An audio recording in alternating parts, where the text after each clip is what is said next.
একটা campus life বা একটা প্রতিষ্ঠান, তার একটা সংস্কৃতি থাকে। ছাত্রদের ফেসিয়াল এক্সপ্রেশন দেখে কিন্তু অনেকটা বুঝে নিই যে ও কতটা বুঝতে পারছে আমার পড়ানো। অনলাইন টিচিংও করেছি, কিন্তু অনলাইন টিচিংয়ে আমার কেমন মানে প্রাণহীন মনে হয়।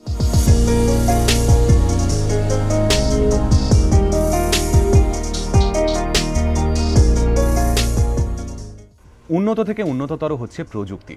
প্রযুক্তির ছোঁয়ায় বদলে যাচ্ছে দুনিয়া। আমাদের আশপাশের অনেক কিছুকেই আমরা বদলে যেতে দেখছি। বর্তমানে একটা কম্পিউটার বা স্মার্টফোন থাকলেই কোনো বিষয়ে জ্ঞান অর্জন জাস্ট বাঁ হাতের খেল। আর সেই কারণেই বিশ্ব প্রেক্ষাপটে ই লার্নিং এখন একটা বহুল আলোচিত বিষয়। ই লার্নিং কীভাবে বদলে দিচ্ছে দুনিয়ার রং, সেটাই আজকের আলোচনার বিষয়। আমাদের সঙ্গে রয়েছেন doctor Ranjan Chakraborty, director, research and academic development, Swami Vivekananda university. নমস্কার স্যার। নমস্কার। নমস্কার। কেমন আছেন? ভালো আছি, ধন্যবাদ। স্যার, আপনার সঙ্গে আজকে একটা বড় অদ্ভুত বিষয় নিয়ে আলোচনা করতে চাইছি। ই লার্নিং মানে আমরা 2020-তে কোভিড দেখেছি এবং সেই সময়টা থেকে আমাদের জীবনে এই যে ডিজিটাল জায়গাটা সাংঘাতিকভাবে বদলেছে এবং ই লার্নিং বিভিন্ন কোম্পানিজ হতে পারে, বিভিন্ন ওয়েবসাইটস হতে পারে, মানে আমাদের জীবনে অনেকটা জায়গা জুড়ে নিয়েছে। যদি ই লার্নিং নিয়ে একটা অ্যালার্মিং জায়গা হয়ে দাঁড়ায় ছেলে মেয়েদের একসঙ্গে বসে ক্লাস করার জায়গাটা, কিন্তু এটাও তো ঠিক যে ই লার্নিং আমাদেরকে অনেক এনরিচ করেছে, অনেক কিছু সহজে শিখতে সাহায্য করেছে। তো কোথাও গিয়ে কি মনে করেন আপনি যে ই লার্নিং এই ক্লাসরুম লার্নিংটাকে সরিয়ে দিতে চাইছে বা কোথাও গিয়ে একদম বের করে দেবে? আমার সেটা মনে হয় না। মানে আপনি যেটা বোধহয় প্রশ্নে বলতে চাইছেন যে এটাকে রিপ্লেস করে দেবে কিনা, হ্যাঁ, যে প্রথাগত শিক্ষা ব্যবস্থাকে সম্পূর্ণ সরিয়ে দিয়ে নিজে সবটা নিয়ে নেবে কিনা। মানে যেমনটা হয়েছিল যখন মোবাইল এসেছিল, আমাদের ল্যান্ডলাইনটা জাস্ট নেই আর। হ্যাঁ, কিন্তু এটা বোধহয় সম্ভব না।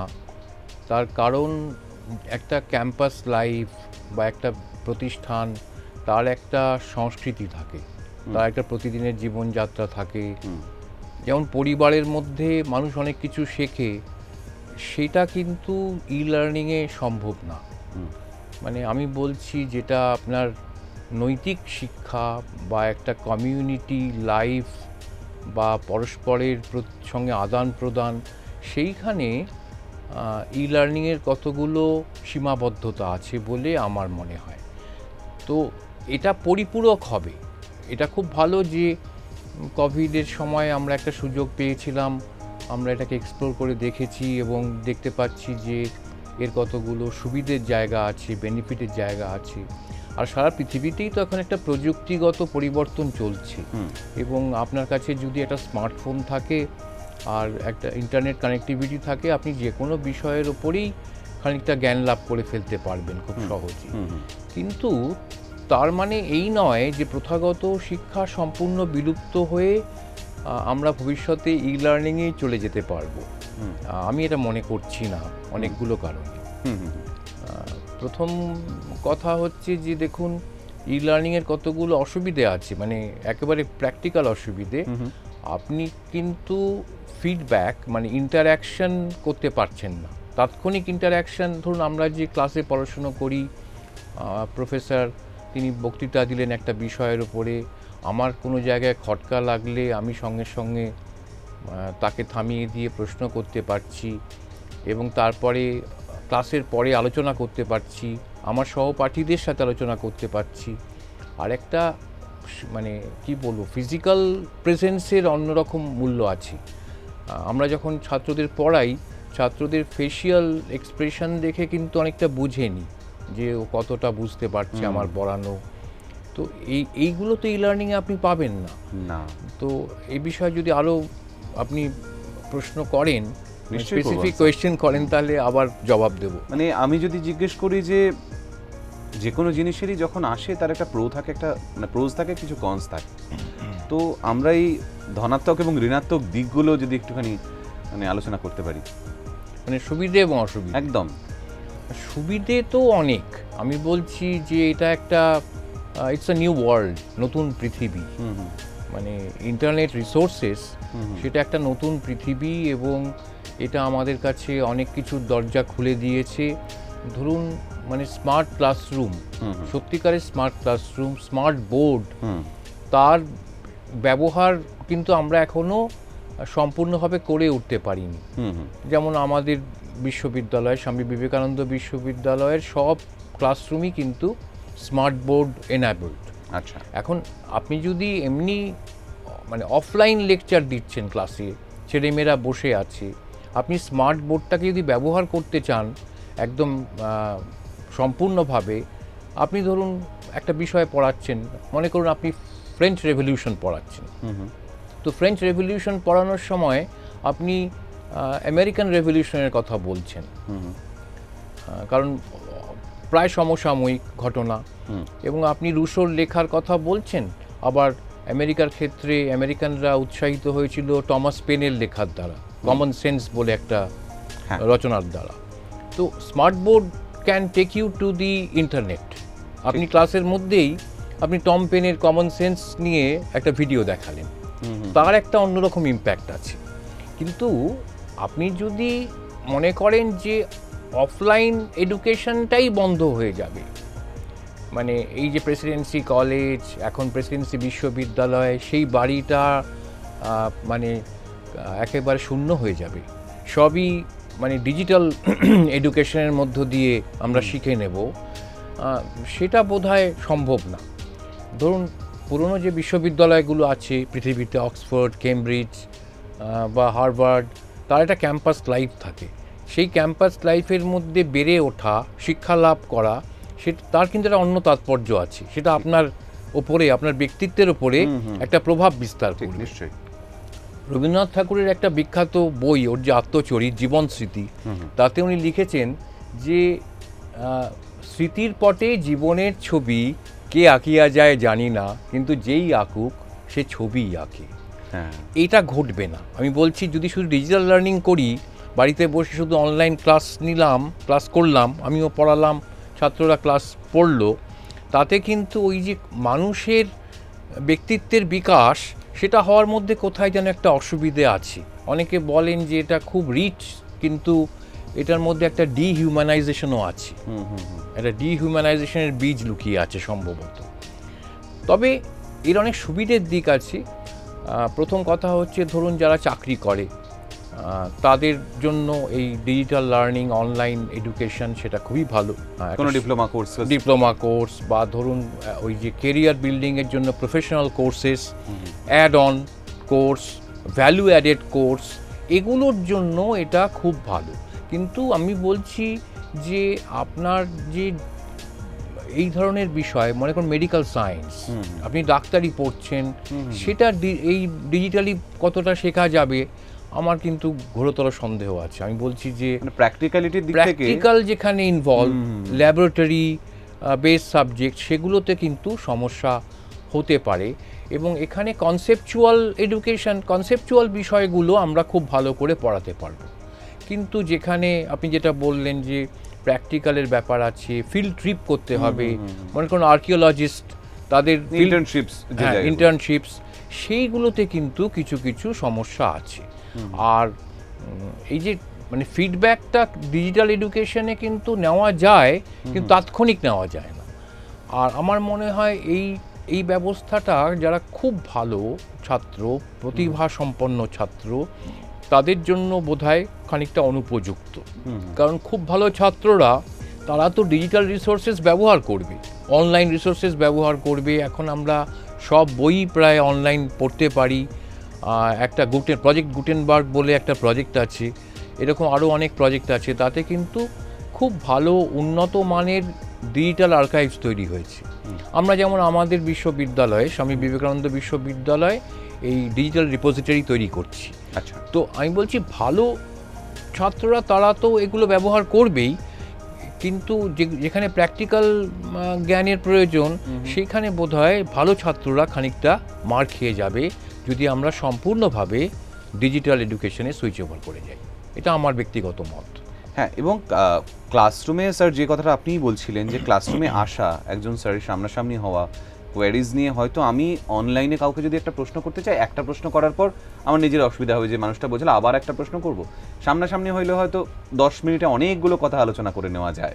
তো আপনি পার্সোনালি কি বিলিভ করেন যে এই ই লার্নিংয়ের থেকে ক্লাসরুম লার্নিং, যেটা এত বছর ধরে আপনি দেখে এসেছেন, ওটা কোথাও বেটার ছিল, নাকি এটা অনেকাংশে এই সময়ে দাঁড়িয়ে যে প্রযুক্তির মধ্যে দিয়ে আমরা যাচ্ছি, যেখানে এআই এর মতো জিনিসপত্র আমাদের জীবনে অনেকটা জায়গা জুড়ে নিচ্ছে, সেটা বেটার? না, এআই তো মানে এটা অবধারিত, এআই নিশ্চয়ই আমাদের প্রয়োজন, মানে আর্টিফিশিয়াল ইন্টেলিজেন্স ছাড়া আমরা বোধহয় এগোতে পারবো না। এটা প্রযুক্তিগত পরিবর্তন, সময় বাঁচাচ্ছে। এবং দেখুন, টেকনোলজি হচ্ছে একটা রেভলিউশন। যখন 18th সেঞ্চুরির শেষে ইন্ডাস্ট্রিয়াল রেভলিউশন হয়েছিল ইউরোপে, তখন সবচেয়ে বড় পরিবর্তনটা এসেছিল টেকনোলজি। মানে এর আগে ওই মানুষ কায়িক শ্রম দিয়ে সব কাজ করত বা উইন্ড পাওয়ার দিয়ে মিল চালাতো, কিন্তু এই যে আপনার স্টিম ইঞ্জিনের আবিষ্কার, সেটা তো একটা বিরাট ব্রেক থ্রু। সেরকম আমরা এখন এমন একটা পর্যায়ে পৌঁছে গেছি যেখানে আর্টিফিশিয়াল ইন্টেলিজেন্স বা ডিজিটাল টেকনোলজি ছাড়া কিন্তু আমরা কোনো কাজই করতে পারবো না। আমরা যদি মানুষের শরীরে অস্ত্রোপচার করতে চাই, যে সমস্ত যন্ত্রপাতি আমরা ব্যবহার করছি এখন, সেইগুলো তো বর্জন করা যাবে না, মানে এগুলো তো প্রয়োজন। আমি এর গুরুত্ব অস্বীকার করছি না, কিন্তু আমি ধরুন একটা থিওরিটিক্যাল সাবজেক্ট আমি সারা জীবন পড়িয়েছি, যাদবপুর বিশ্ববিদ্যালয়ে অধ্যাপনা করতাম। তো আমি ছাত্রদের ক্লাসরুমে দাঁড়িয়ে বক্তৃতা করেছি। সেখানে ছাত্রদের রিয়াকশনসগুলো দেখতে পাচ্ছি, ওদের চোখ উজ্জ্বল হয়ে উঠছে কোনো বিষয়ে সম্পর্কে আগ্রহ দেখা দিলে। তো এইগুলো না একজন শিক্ষক খুব মানে এনজয় করেন, ক্লাসরুম টিচিং। তো আমাকে যদি, আমি অনলাইন টিচিংও করেছি, কিন্তু অনলাইন টিচিংয়ে আমার কেমন মানে প্রাণহীন মনে হয়। আমি তো আমার ছাত্রদের দেখতে পাচ্ছি না সবাইকে, একটা অসুবিধের জায়গা হয়। আপনি অতটা অ্যানিমেটেড হয়ে বলবেন কি না, মানে আপনি শিক্ষক মনে করুন, আপনি কাউকে সেভাবে দেখতে পাচ্ছেন না, কিন্তু আপনি বলে যাচ্ছেন, আপনার মনে হতে পারে অনেক ছাত্ররা হয়তো ঘুমিয়ে পড়েছে। এই অসুবিধেগুলো আছে। আমি বলছি human contact, direct physical contact. যেটা ইনফ্যাক্ট আমি, আমার এক পুরনো প্রফেসর উনি বলেছিলেন একটা কথা, যে আমি যখন তোমাদের ক্লাসে ঢুকি, আমি হয়তো 8 হয়ে ঢুকি, মানে 8 আমার 8 থাকে, আমি যখন বেরোই তখন ওটা হয়তো 12 বা 13। মানে আমি একটা ক্লাসে যখন কিছু তোমাদের পড়াচ্ছি, ওটা পড়াতে পড়াতে তোমাদের যে প্রশ্ন উঠে আসে, তখন সেখান থেকে আমি হয়তো আরও 5 নিজের জীবনে জুড়লাম, কোর্সটাতেও জুড়লাম। তো এটাও তো কোথাও গিয়ে মিসিং থাকে যখন একটা আমরা প্রি রেকর্ডের একটা কোর্স তৈরি করছি কারোর জন্য, বা কাউকে একটা কিছু দিয়ে দিচ্ছি, একটা স্টাডি ম্যাটেরিয়াল মানে ডিজিটালি কপি। তো সেখানে এইগুলো তো সবসময় মাথা থেকে আসে না, একজন প্রফেসর হয়েও আসে না হয়তো। অ্যাবসলিউটলি, এটা আপনি একদম ঠিক কথা বলেছেন। মানে আমি বলছি যে ক্লাসরুম টিচিং, লাইভ মানে অফলাইন ক্লাসরুম টিচিং, তার যে আনন্দ শিক্ষক মানে পান পড়িয়ে, ভালো পড়ালে শিক্ষকরা বুঝতে পারেন, ক্লাসটা যখন হয়ে যায় উনি নিজেই বুঝতে পারেন যে আজকে আমি আরও বেশি ভালো পড়িয়েছি। এবং সেটা কিন্তু ছাত্রদের ওই বডি ল্যাঙ্গুয়েজ, ফেশিয়াল টিস্যুর যে এক্সপ্রেশন, তার থেকে বোঝা যায়। সেটা তো অনলাইন টিচিংয়ে আসতে পারবে না। একদম একদম একদম। স্যার, কখনো কোনো জিনিস যখন আবিষ্কার হয় তখন তার প্রোজের কথা ভেবেই আবিষ্কার হয়। কনস তো ধীরে ধীরে আমাদের জীবনে জুড়তে থাকে, আমরা কনস নিয়ে প্রচুর আলোচনা করলাম, কিন্তু এটাও তো ঠিক যে ই লার্নিং আমাদেরকে অনেক ফাস্ট করেছে। মানে আমি যদি এই প্রসঙ্গে কথা বলি যে একটি দূরের ছেলে বা মেয়ে একদম প্রত্যন্ত গ্রামে থাকে, তার পৌঁছতে পারছে না, সেও তো আপনার সঙ্গে যোগাযোগ করতে পারছে, আপনার কাছ থেকে শিখতে পারছে।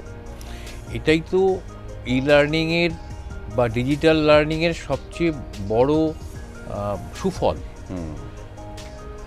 দেখুন, আমাদের ভারতবর্ষের জনসংখ্যা বোধহয় 145 কোটি, আর সারা পৃথিবীর জনসংখ্যা এখন হচ্ছে 8.1 বিলিয়ন।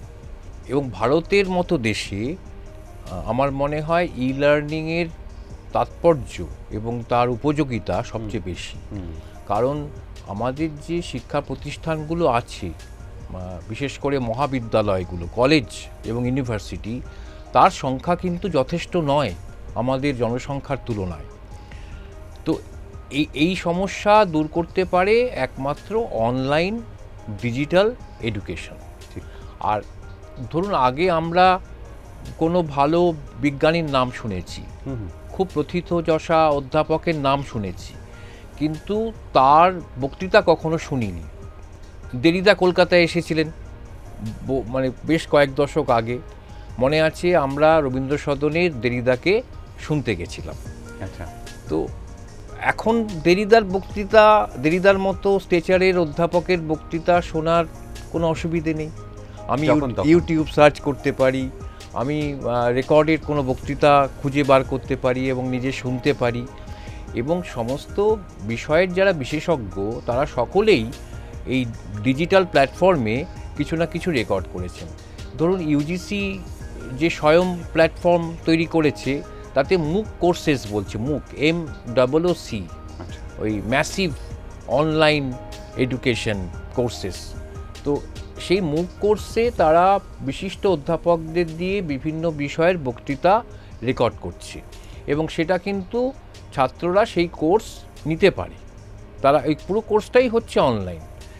তো আমি বলছি যে এটার ফলে একটা নতুন দিগন্ত খুলে গেছে এবং আমাদের ছাত্ররা তারা অনেক দূরের জার্মানির, মার্কিন যুক্তরাষ্ট্রের অধ্যাপকদের বক্তৃতা শুনতে পাচ্ছে। এটা তো একটা মানে এটা তো একটা খুব বিরাট বড় সুযোগ। আমি তো আমার মনে হয় আমাদের যে তরুণ প্রজন্ম, আমি মনে করি যে তারা খুব ভাগ্যবান, তারা খুব এম্পাওয়ার্ড, যেরকম একটা সুযোগ তারা পেয়েছে। এটা নিশ্চয়ই একটা মানে একটা উপহার, মানে টেকনোলজির উপহার। নিশ্চয়ই। স্বামী বিবেকানন্দ বিশ্ববিদ্যালয় কিভাবে ই লার্নিংকে নিজেদের সঙ্গে জুড়ে নিয়েছে? আসলে স্বামী বিবেকানন্দ বিশ্ববিদ্যালয় প্রতিষ্ঠিত হয়েছে 2019-এ, মানে একদম কোভিডের সময়। এবং এই কোভিড মানে SARS-CoV-19 এটা আমাদের একটা সুযোগ দিয়েছিল সবাইকে এই ই লার্নিংয়ের মানে যে ভালো দিকটা সেটা এক্সপ্লোর করা। এবং স্বামী বিবেকানন্দ বিশ্ববিদ্যালয় প্রথম থেকেই কিন্তু ডিজিটাল লার্নিংয়ের দিকে চলে যেতে বাধ্য হয়েছিল, কারণ যেহেতু কোভিডের সময়ের সূত্রপাত হয়। এবং আমরা ডিজিটাল লার্নিংয়ে খুব মানে শক্তিশালী আমি বলবো, কারণ আমাদের যে এটা বললাম যে আমরা একটা স্মার্ট ক্যাম্পাস তৈরি করেছি, যেখানে সমস্ত বিশ্ববিদ্যালয়ের ক্লাসরুমগুলো সবকটাই হচ্ছে স্মার্ট ক্লাসরুম, স্মার্ট বোর্ড আছে, এবং আমরা একটা ডিজিটাল রিপোজিটরি তৈরি করছি। আর আমাদের লাইব্রেরি ই লাইব্রেরি, এবং আমরা সমস্ত ডিজিটাল যে রিসোর্স পৃথিবীর তাকে এক জায়গায় নিয়ে আসছি, ইনক্লুডিং গুটেনবার্গের যে ই রিসোর্স সেটাও নিয়ে আসছি। তো আমার মনে হয় ভবিষ্যতে ই লার্নিং আমাদের সাহায্য করবে, কিন্তু এটা পরিপূরক হিসেবে, শিক্ষা ব্যবস্থায় পরিপূরক হিসেবে থাকবে, কমপ্লিমেন্টারি, এবং একটা ব্লেন্ডেড সিস্টেম, সেটাই বোধহয় ছেলে মেয়েদের জন্য ভালো হবে। মানে আপনি ভাবুন সেন্ট জেভিয়ার্স কলেজ, কলকাতার কথা বলি, প্রেসিডেন্সি কলেজ, তার সিঁড়িতে বসে গল্প করা, আড্ডা মারা, তার মধ্যে দিয়েও তো একটা শিক্ষা পাওয়া যায়। সেই শিক্ষাটাও থাক, আর তার সাথে অ্যাডিশনাল বাড়তি হিসেবে আমরা ডিজিটাল লার্নিংটাও রাখি। নিশ্চিত, যে কোনো সময় যখন যা কিছু আসে আমাদের জীবনকে তারা সমৃদ্ধই করে, এবং হ্যাঁ, সব কিছুরই প্রোজ অ্যান্ড কনস থাকবে, তার মধ্যে ভালোটা নিয়ে আমাদের বাঁচতে হবে, যেমনটা স্যার বলছিলেন। অনেক ধন্যবাদ স্যার এত সুন্দর একটা আলোচনা করার জন্য। ধন্যবাদ। আবার নিশ্চয়ই কথা হবে। আজকের জন্য নমস্কার সকলকে।